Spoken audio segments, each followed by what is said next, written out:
अस्सलाम वालेकुम dear students. अच्छा तो बेटा आज जो टॉपिक मैं लेके आया हूँ वो है एनालिसिस ऑफ कंपाउंड, और इसमें आप सीखेंगे कि हम कैसे जो है वो एक मालिक्यूल का मालिक्यूलर फार्मूला जो है वो मालूम करते हैं। यानी कंपाउंड जो टॉपिक है वो है एनालिसिस ऑफ कंपाउंड, लेकिन इसमें जो एक्चुअल हम वर्क करेंगे वो होगा डिटर्मिनेशन ऑफ मालिक्यूलर फार्मूला। यानी हम कंपाउंड का इस तरीके से एनालिसिस करेंगे कि हम मालिक्यूलर फार्मूला कंपाउंड का मालूम कर लेंगे। फर्स्ट ऑफ ऑल आपको ये पता होना चाहिए कि मालिक्यूलर फार्मूला क्या होता है। तो बेटा molecular formula shows actual number of atoms in a molecule, यानी एक मालिक्यूल के अंदर एटमों की जो असल तादाद को जाहिर करता है, सही तादाद को जाहिर करता है, उसको हम मालिक्यूलर फार्मूला कहते हैं। और ये आपने 9th में भी पढ़ा है और फर्स्ट ईयर में भी आपने पढ़ा है। तो उसके एग्जाम्पल क्या हैं वो आप देख रहे हैं। बेंजीन जो है उसका मालिक्यूलर फार्मूला C6H6 है, यानी बेंजीन का जो एक मालिक्यूल है आपको पता है उसके अंदर 6 एटम कार्बन के और 6 एटम हाइड्रोजन के होते हैं। इसी तरीके से इथेन जो है उसका फार्मूला है C2H6। इसका मतलब है कि इथेन के एक मालिक्यूल में 2 एटम कार्बन के और 6 एटम हाइड्रोजन के होते हैं। एग्जैक्ट नंबर ऑफ एटम्स जो हैं जो शो करता है वो कहलाता है मालिक्यूलर फार्मूला, जो असल actual number of atoms show करता है। दूसरा एक होता है जी एम्पिरिकल फार्मूला। आपको ये पूरा टॉपिक समझने के लिए ये दोनों चीजें बहुत क्लियर होनी चाहिए। एक तो हो गया मालिक्यूलर फार्मूला, दूसरा है जी एम्पिरिकल फार्मूला। अब एम्पिरिकल फार्मूला क्या है? It shows simplest whole number ratio of atoms in a molecule. ये simplest whole number ratio show करता है, सिंपलेस्ट, एक्चुअल नहीं, सिंपल। अब एक्चुअल और सिंपल में क्या फर्क है वो आपको एग्जांपल से समझ आएगी। ये देखें बेंजीन जो है ये है C6H6। अब इसको अगर सिंपल करें तो बनेगा CH, यानी 6 से अगर डिवाइड करें तो सिंपल बन जाएगा। तो सिंपलेस्ट इसकी रेशियो क्या बनेगी? CH। तो ये इसका कहलाएगा एम्पेरिकल फार्मूला, यानी CH एम्पेरिकल फार्मूला है, जबकि ये C6H6 जो है ये इसका मॉलिक्यूलर फार्मूला है। इसी तरीके से जो आपके पास इथेन था, इथेन का जो एक्चुअल फार्मूला है वो है C2H6, लेकिन इसका जो सिंपल करेंगे तो वो बनेगा CH3। तो आपको जो है वो मॉलिक्यूलर फार्मूला पता चल गया क्या होता है, जो एक्चुअल रेशियो शो करता है। आपको पता चल गया एम्पिरिकल फार्मूला जो सिंपलेस्ट रेशियो शो करता है। अब यहाँ पे एक बात आपने नोट करनी है जिससे फिर पूरा टॉपिक में आपको समझने में मदद देगी, वो ये कि if empirical formula is multiplied by a suitable number, अगर हम एम्पिरिकल फार्मूला को, यानी ये जो एम्पिरिकल फार्मूलाज हैं इनको किसी सूटेबल नंबर से मल्टीप्लाई करें, जैसे इसको 6 से या इसको हम 2 से मल्टीप्लाई करें, it will convert into molecular formula. तो वो दोबारा मॉलिक्यूलर फार्मूले में कन्वर्ट हो जाएगा। यानी इसको अगर मैं 6 से मल्टीप्लाई करता हूँ तो दोबारा मॉलिक्यूलर फार्मूले में कन्वर्ट हो जाएगा। इसको अगर मैं 2 से मल्टीप्लाई करता हूं तो ये भी दोबारा मॉलिक्यूलर फार्मूले में कन्वर्ट हो जाएगा। यहां से हमारे पास एक फार्मूला बनता है, वो ये कि molecular formula is equal to empirical formula into n। यानी अगर हम किसी सूटेबल नंबर से एम्पेरिकल फार्मूला को मल्टीप्लाई करते हैं, ये हमारे पास एम्पेरिकल फार्मूले हैं, अगर हम इनको किसी सूटेबल नंबर से मल्टीप्लाई करते हैं तो वो आपके पास बन जाएगा मॉलिक्यूलर फार्मूला। यानी अगर आपने मॉलिक्यूलर फार्मूला मालूम करना है तो आपको 2 चीजें मालूम करनी होंगी। पहले एम्पेरिकल फार्मूला आपको मालूम करना होगा और आपको एक n मालूम करना होगा जिससे आप मल्टीप्लाई करके एम्पेरिकल मॉलिक्यूलर फार्मूला जो है वो हासिल कर सके।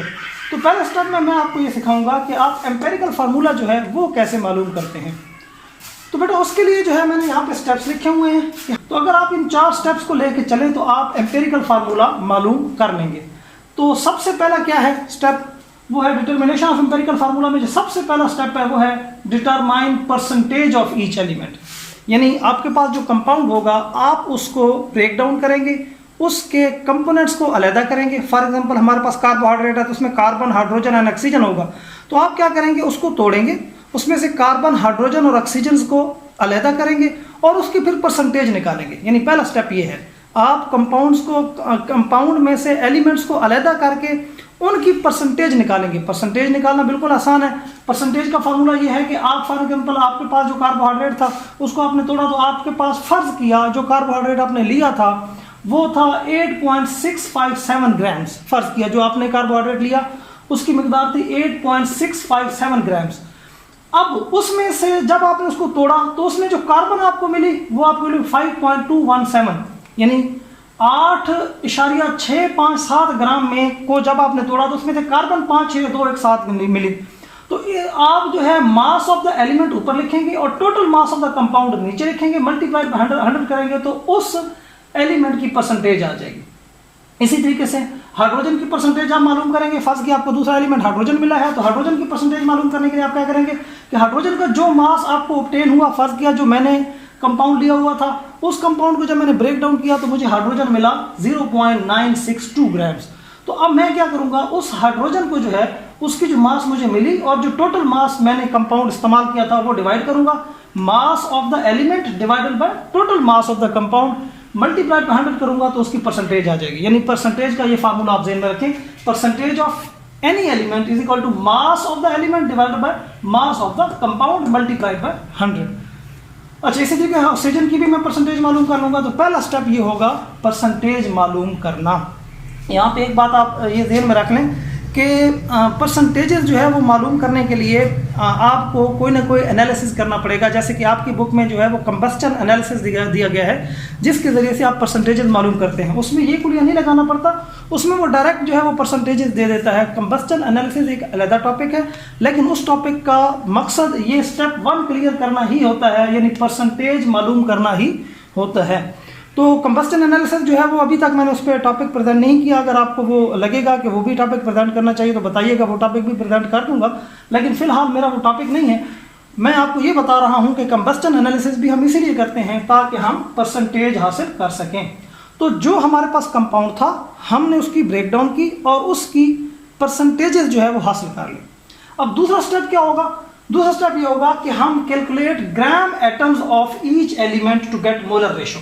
अब ये जो हमारे पास कार्बन है, हाइड्रोजन है, ऑक्सीजन है, हम क्या करेंगे, इनको इनके मोलर मास से डिवाइड करेंगे। यानी कार्बन के जो भी परसेंटेज है, कार्बन का मोलर मास 12 होता है, इसको 12 से डिवाइड करेंगे। हाइड्रोजन की जो भी परसेंटेज है, हाइड्रोजन का मोलर मास होता है 1.008, इसको 1.008 से डिवाइड कर देंगे। और इसी तरीके से कार्बन का जो भी हमारे पास परसेंटेज आई है, हम कार्बन का मास, ऑक्सीजन का मास आपको पता है 16 होता है, हम 16 से डिवाइड कर लेंगे। तो कार्बन, हाइड्रोजन और ऑक्सीजन के हमारे पास क्या आ जाएगी, ग्राम एटम्स आ जाएंगे, या आप कह सकते हैं मोलर रेशो आ जाएगी। यहाँ पे मैं एक काम करता हूँ कि आपके पास एक बुक में एग्जाम्पल है, एग्जाम्पल नंबर 5, उस एग्जाम्पल को भी साथ साथ सॉल्व करता हूँ ताकि ये आपको स्टेप्स भी क्लियर होते रहे और वो एग्जाम्पल भी आपको क्लियर हो जाए। तो वो एग्जाम्पल हमारे पास है कि if a compound contain 65.44% carbon, 5.5% hydrogen and 29.06% oxygen, calculate empirical formula. यानी इसमें जो है उसने हमें परसेंटेजेस बता दी हैं, यानी पहला स्टेप उसने हमें खुद ही क्लियर करके दे दिया हुआ है, परसेंटेजेस उसने बता दिए हैं। अब वो कहता है परसेंटेजेस हम आपको बता रहे हैं, कार्बन है, हाइड्रोजन है, ऑक्सीजन है, कंपाउंड को हमने ब्रेक डाउन किया तो उसमें इतनी परसेंट हमको मिली। अब आपको वो कह रहा है कि आप एम्पिरिकल फार्मूला मालूम करें, तो पहला स्टेप तो उसने क्लियर कर दिया। दूसरा स्टेप जो मैं आपको बता रहा था कि आप ग्राम एटम्स कैलकुलेट करेंगे, तो बात समझे, आप ग्राम एटम्स कैलकुलेट करने के लिए आप क्या करेंगे, उसने कहा कि आपके पास कार्बन जो है वो 65.44% है, तो आप कार्बन का जो मोलर मास है 12, उसे तकसीम करेंगे तो आपके पास ये 5.45 ग्राम एटम्स या मोल्स, कार्बन के इतने मोल्स आपको हासिल हुए हैं। आपने मोल्स कैलकुलेट कर लिए, यानी स्टेप 2 में आपने मोल्स कैलकुलेट करने होते हैं। इसी तरीके से आपने जो है वो हाइड्रोजन के भी मोल्स कैलकुलेट किए। हाइड्रोजन की उसने हमें बताया था कि 5.5% है हाइड्रोजन, तो 5.5 डिवाइड बाय 1.008, आपको पता है मोलर मास हाइड्रोजन का ये है 1.008 होता है। आप डिवाइड करेंगे आपको पास ग्राम एटम्स या मोल्स आ जाएंगे। ये बेटा आपको पता है मोल्स मालूम करने का यही तरीका होता है कि percentage of the element divided by molar mass of the element, molar mass of the element. अब कार्बन है तो मोलर मास उसका 12 है, 12 से तकसीम किया। हाइड्रोजन है उसका मोलर मास 1.008 है, उससे तकसीम किया। और इसी तरीके से अगर हम ऑक्सीजन के जो है वो मोलर मास को देखें तो वो है 16, तो हमें जो उन्होंने बताया था कि ऑक्सीजन जो है वो 29.06% है, तो हम क्या करेंगे 29.06 को 16 से तकसीम कर लेंगे, तो इस तरीके से हमारे पास क्या आ जाएंगे, मोल्स आ जाएंगे। तो जब हम स्टेप 2 क्लियर कर लेंगे तो स्टेप 2 में हमारे पास जो है वो कार्बन, हाइड्रोजन और ऑक्सीजन के मोल्स आ चुके हैं। कार्बन के 5.45 मोल्स हैं, हाइड्रोजन के भी 5.45 मोल्स हैं और ऑक्सीजन के भी 1.82 एटम्स हैं, मोल्स हैं। इनको ग्राम एटम्स भी आपको पता है, एटम के मोल्स को ग्राम एटम्स भी बोलते हैं। तो दूसरे स्टेप में हमने जो है वो ग्राम मोलर रेशो हासिल कर ली 5, यानी ये हमारे पास मोलर रेशो जो है वो 5.45, 5.45 और 1.82 एक रेशो हमारे पास आ गई। इसको हम क्या बोलते हैं, मोलर रेशो। अब तीसरा स्टेप क्या है, जब मोलर रेशो आपके पास आ जाएगी, तो तीसरा स्टेप यह है कि simplify molar ratio by dividing smallest number among the above values to every above value. अब हमारे पास जितनी भी वैल्यूज हैं 5.45, 5.45, 1.82, तो इनमें से स्मॉलेस्ट कौन सी है, 1.82। अब वो क्या कहता है कि smallest number among the values, यानी simplify the ratio by dividing smallest number. हम क्या करेंगे, इनमें से जो स्मॉलेस्ट है 1.82 इससे तकसीम कर देंगे सबको 1.82, इसको भी 1.82 से और इसको भी 1.82 से डिवाइड कर देंगे। तो बेटा जब हम इसको 1.82 से डिवाइड करेंगे तो हमारे पास जो है वो एक रेशो आ जाएगी, यानी ये जो है 5.45 डिवाइड बाय 1.82 तो 3, इस तरीके से ये भी 3 आएगा, ये भी 3 आएगा। अब हमारे पास जो है एक रेशो आ गई। स्टेप 3 में हमने क्या करना होता है, स्टेप 3 में जो हमारे पास मोलर रेशो होती है उनमें से जो सबसे छोटी वैल्यू होती है उस छोटी वैल्यू को तीनों वैल्यू से तकसीम कर लेते हैं और हमारे पास एक रेशो आ जाती है। उसको हम क्या बोलते हैं, वो हमारा तीसरा स्टेप क्लियर हो जाता है, जो हमारे पास सिंपलेस्ट मोल नंबर रेशो आ जाती है। अब यहाँ पे आपने एक बात नोट करनी है, चौथा स्टेप क्या है कि get whole number ratio by multiplying above values to suitable smallest whole number. अगर ये होल नंबर ना होते, यानी ये तो होल नंबर है ना, 3 एक होल नंबर है, 3.5 होता, 4.5 होता, यानी मतलब अगर फ्रैक्शंस में होता तो फिर ये होल नंबर ना होता, लेकिन ये होल नंबर है, 3 होल नंबर है, 3 होल नंबर है, 1 होल नंबर है। अगर ये होल नंबर ना होता तो हम इसको किसी नंबर से मल्टीप्लाई करते, किसी सूटेबल नंबर से मल्टीप्लाई करते और मल्टीप्लाई करने के बाद हम इसको होल नंबर में कन्वर्ट करते। लेकिन क्योंकि ऑलरेडी ये होल नंबर है तो इसलिए चौथा स्टेप करने की जरूरत नहीं है। वैसे आपको चौथा स्टेप बता देता हूं कि अगर ये होल नंबर ना होते तो हम क्या करते, get whole number ratio by multiplying above values to suitable smallest whole number. कोई स्मॉलेस्ट होल नंबर हम कोशिश करते हैं कि 2, 3, 4, 1, 2 से स्टार्ट करते ना, किसी नंबर से मल्टीप्लाई करके इन सबको होल नंबर में लेके आते अगर ये होल नंबर ना होते तो। लेकिन हमारी खुशकिस्मती कि ये जो आपकी बुक में वैसे जितनी भी एग्जांपल दी हुई हैं उसमें यहाँ पे आके होल नंबर्स में आ जाता है, लिहाजा आपको परेशान होने की जरूरत नहीं है। लेकिन चौथा स्टेप आपको समझ आ गया कि अगर होल नंबर ना होते तो आपको क्या करना था। अच्छा, इस तरीके से आपके पास एक स्मॉलेस्ट होल नंबर रेशो आ गई। अब ये स्मॉलेस्ट होल नंबर रेशो है और ये मोलर रेशो है, और आपको पता है मोल्स में जो रेशो होगी एटमों में भी वही रेशो होगी। मतलब अगर मोलर रेशो उनकी 3:1 है, कार्बन 3, हाइड्रोजन 3, ऑक्सीजन 1 है, तो उनकी एटॉमिक रेशो भी यही आएगी 3:3:1। यानी अब इसका एम्पेरिकल फार्मूला बन जाएगा C3H3O। तो अब इसका एम्पेरिकल फार्मूला जब C3H3O बन जाएगा तो इसका हम एम्पेरिकल फार्मूला मास निकाल लेंगे। एम्पेरिकल फार्मूला मास जो है वो कैसे निकालना होता है, कार्बन का आपको पता है 12 है तो 12×3 36 हो जाएगा। हाइड्रोजन का आपको पता है 1.008 मल्टीप्लाइड बाय 3 करेंगे, और इसी तरीके से ऑक्सीजन का आपको पता है 16 है, तो जब इनको जमा करेंगे तो आपका आंसर आएगा 55.5 ग्राम। यानी आपको एम्पिरिकल फार्मूला मास आपने मालूम कर लिया। वैसे हम टॉपिक पढ़ा था डिटर्मिनेशन ऑफ एम्पिरिकल फार्मूला, हमने यहाँ पे एम्पिरिकल फार्मूला मालूम कर लिया। मैं आपको दोबारा याद करवा देता हूँ, हम एम्पिरिकल फार्मूला क्यों मालूम कर रहे थे। हम एम्पिरिकल फार्मूला इसलिए मालूम कर रहे थे क्योंकि हमें पता है कि मॉलिक्यूलर फार्मूला बराबर होता है n इनटू एम्पिरिकल फार्मूला। हमने एक स्टेप क्लियर कर लिया, एम्पिरिकल फार्मूला मालूम कर लिया। अब हमारा जो अगला काम है वो ये है कि हमने n मालूम करना है, हमने वो नंबर मालूम करना है कि जिससे हमने एम्पिरिकल फार्मूले को मल्टीप्लाई करना है और हमारे पास जो है वो मॉलिक्यूलर फार्मूला आ जाए। तो उसके लिए जो है वो हमारे पास बुक में एक रेशो दी हुई है कि अगर आपको n मालूम करना है तो n बराबर होता है molar mass divided by empirical formula mass. अब इस n मालूम करने के लिए जो एम्पेरिकल फार्मूला मास है वो तो आ जाएगी एम्पेरिकल फार्मूला से, वो तो मसला कोई नहीं है, एम्पेरिकल फार्मूला से एम्पेरिकल फार्मूला मास आ जाएगी।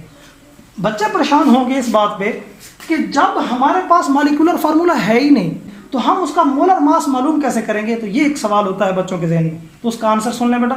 हमारे पास ऐसे मेथड्स हैं जिनके ज़रिए से हम जो है वो डायरेक्टली मोलर मास मालूम कर सकते हैं बगैर फार्मूला मालूम किए। यानी हमें अगर किसी मॉलिक्यूल का मॉलिक्यूलर फार्मूला ना पता हो तो भी हम उस मॉलिक्यूल का मोलर मास मालूम कर सकते हैं। ये आपके फर्स्ट चैप्टर में भी दिया हुआ है और ये आपके 9वें चैप्टर में भी जो है वो दिए हुए हैं। अब वहाँ देखेंगे तो आपको पता चलेगा कि हमें बिल्कुल जो है वो फार्मूला की ज़रूरत नहीं है। हमें फार्मूला ना भी पता हो तो हम जो है वो मोलर मास कैलकुलेट कर सकते हैं। तो हमारे पास मेथड्स हैं बाहर, तो हम उन मेथड्स के ज़रिए से मोलर मास मालूम करेंगे।